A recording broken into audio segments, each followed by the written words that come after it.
Hello everyone, আসসালামু আলাইকুম। চলে আসলাম ফাঁকিবাজি বা টুকিটাকি কিছু রান্না নিয়ে। তো আমি তো সবসময়ই বলে থাকি যে আমি ফাঁকিবাজি রান্না করি, টুকিটাকি রান্না করি। তো আসলে আমার এই ফাঁকিবাজি কথাটা আসলে অনেক সেলিব্রিটিদের মুখেও দেখি যে চলে আসছে। আমার খুবই ভালো লাগছে।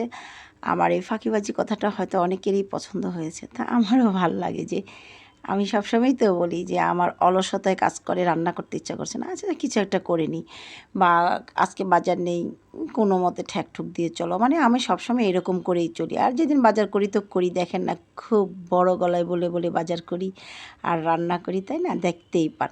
তো যাই হোক আজকে শুক্রবার কিন্তু আমি চলে গেলাম এই ফাঁকিবাজি রান্না করার জন্যে। আর এই ফাঁকিবাজি রান্নাটা যদি আমার থেকে কেউ শিখতে পারেন বা এই ফাঁকিবাজিটা করতে পারেন তাহলে মনে করেন তার ভাগ্য লেগেই যাবে। তার স্বামী যে কতটা খুশি হবে বউয়ের উপরে, কারণ বউ যে এত অল্প খরচে অল্প জিনিস দিয়ে সুন্দর রান্না করতে পারে, একদম সোনায় সোহাগা এক কথায়। যাই হোক আমি এখানে কিন্তু ১ কেজি পোলাওর চাল বসিয়ে দিয়েছি। আজকে শুক্রবার যেহেতু ইচ্ছা হলো যে অনেক দিন ধরেই পোলাও খাওয়া হচ্ছে না, তো আজকে একটু একদম ওই যে বলেছি ফাঁকিবাজি এই জন্যে বললাম যে যতটা নরমাল করা যায় আছে না যে কত রকমের কত কি দিয়ে থাকি। তো যাই হোক আজকে কিছুই দেবো না, একদম অল্প ইনগ্রিডিয়েন্টসে রান্না করব। আর সাথে থাকবে একটু চাইনিজ ভেজিটেবল। তো চাইনিজ ভেজিটেবলের জন্য আমি একটু চিকেন বের করে নিয়েছি। একটু জুলিয়ান কাটও বলবো না, এটা একদম চ্যাপ্টা, সরি জুলিয়ান বললে ভুল হবে। এটা একটু চ্যাপ্টা টাইপের লম্বাটে। কিছু যতটুকু ছিল আর কি একটা মাংসের ভিতরে অতটুকুই নিয়েছি। নিয়ে আমি ওটাকে একটু মেখে রেখে দিলাম। আর এখানে দিয়ে দিচ্ছি একটুখানি ঘি। পোলাওতে যদি একটু ঘি না দিলে তো হয় না, যতই ফাঁকিবাজি রান্না করি না কেন।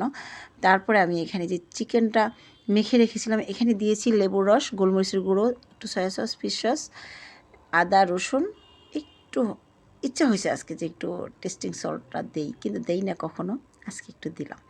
যাই হোক একটু রান্না করেই খেয়ে দেখি না কেমন লাগে, আমার ভয় হয় আর কি। যাই হোক তা আমার চিকেনটা নাড়াতে প্রায় ৮-১০ মিনিটের মতো নাড়ালাম, নেড়ে ছেড়ে এবারে দিয়ে দিলাম পেঁয়াজগুলো একটু নরম হয়ে আসছে, পরে দিয়ে দিলাম আমার ফ্রোজেন ভেজিটেবল। এটা আমি ফ্রোজেন করে রেখেছি, এই যে বিপদে আপদে কাজে লাগে। আমার ওই যে বলি না অনেক সময় রান্না করতে ইচ্ছা করে না, বাসায় কিছু নেই, এই দুইটাই কারণ থাকে বেশিরভাগ সময়। বাসায় অনেক সময় বাজার হয় না, অনেক সময় দেখা যাচ্ছে যে রান্না করতে ইচ্ছা করছে না, এরকম।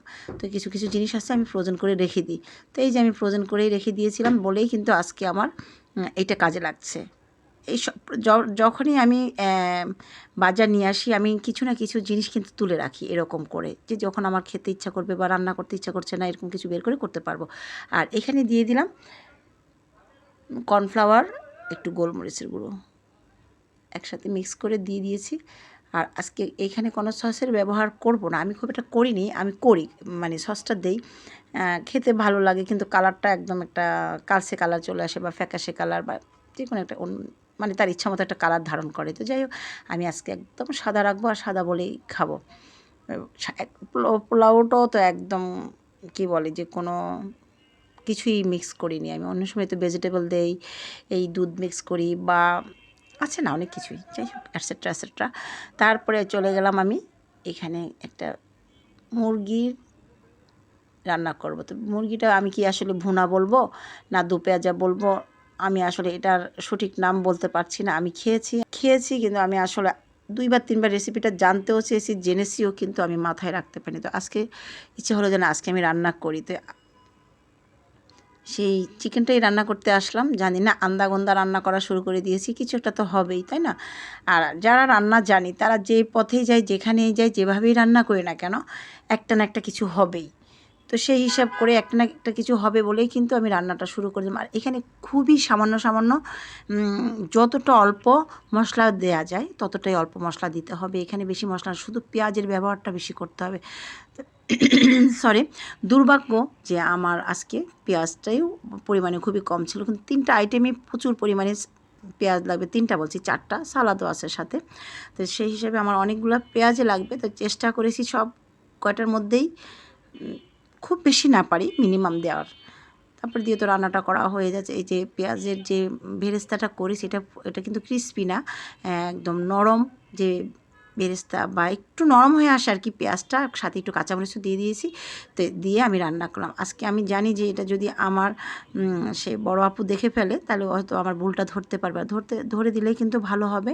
এটা আমার বড় ননসের রেসিপি, ওনার কাছ থেকেই খেয়েছি বলে কিন্তু আসলে আমি সঠিক রেসিপিটা দিতে পারছি কিনা জানি না, কিন্তু আমি আমার মতো করে চেষ্টা করে গিয়েছি আর আমার মতো করে একটু ডেকোরেশন করে দিয়েছি। যদি কারো ভালো লেগে থাকে অবশ্যই রেসিপিটা একবার হলো খেয়ে দেখবেন। এটা যে কী জিনিস বলে বোঝাতে পারবো না। হয়তো এই মানুষগুলো একদিন অবশ্যই থাকবে না, কিন্তু আমিও থাকবো না, কিন্তু দেখা যায় আমার এই রেসিপিটা থেকে যাবে। আর এটা কিন্তু আমার বড় রান্নাসেরই রেসিপি, আর বড় রান্নাসেরই থেকে নেওয়া আমার। যাই হোক, আমি রান্নাও শেষ, আমি টেবিলে চলে আসছি খেতে। আর এর আগেও কিন্তু একজন খেয়ে চলে গিয়েছে, তার টাইম নেই, তাড়াতাড়ি খেতে হবে। তো আমি আমার একটু ছোটো একটা মানে একটুখানি কাজ সেরে তারপরে আসলাম, এসে এরপর খেতে বসে গেলাম। যাই হোক, এই দেখেন সালাদ নেই, মাংস নেই, সব খাওয়া শেষ।